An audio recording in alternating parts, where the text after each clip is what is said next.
For the walk in Chicago, I'll be facing everything from the winds. Of course, Chicago is known as the Windy City.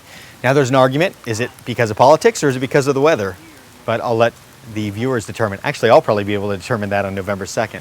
But I'll be facing, of course, the strong winds. I'll be facing the weather conditions. It's November 2nd. It could be 70 degrees or it could be 10 degrees. We have no idea.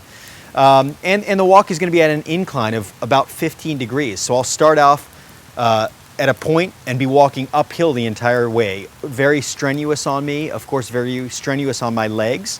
Normally, most of the strain is in my arms, as I've told you many times before, but for this one, there'll be much strain in my legs as well. So I'll be training a little bit differently and preparing differently for this one than I have for the last walks that I've done. We're actually using a wire that is it's called a super pack. It's a compressed cable, 3/4 of an inch in diameter. And we're actually gonna coat that wire. Because I'm walking uphill on a wire, we're gonna coat it with, it's sort of a polyurethane coating, and it has sand broadcast through it. This is something that we're testing right now. We haven't definitively decided 100% whether we're using it or not. But the plan is to use this wire because it'll actually add traction. Normally when I walk, I'm walking on a fairly level playing field. Of course, there is maybe 5 degrees of a walk at the end of Niagara Falls or the Grand Canyon. But because it's 15 degrees, I'll be able to get plenty of grip because there is sand broadcast through this coating. It looked like cement. How pliable is that? You know, it's pretty pliable. That's why this is one of the test cables that we did. And as you can see, it actually is made to where it can bend and it doesn't come off of that cable. It stays very adherent.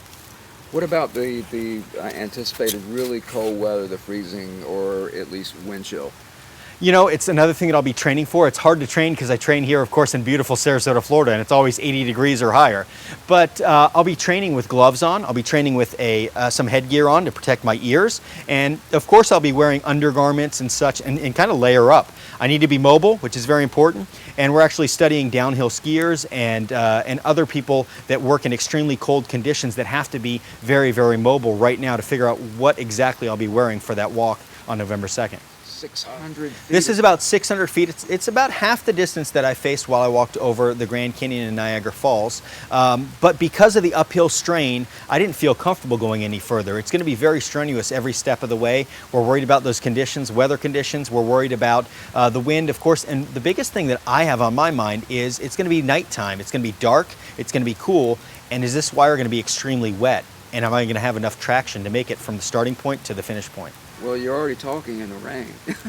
I am, so it's great practice.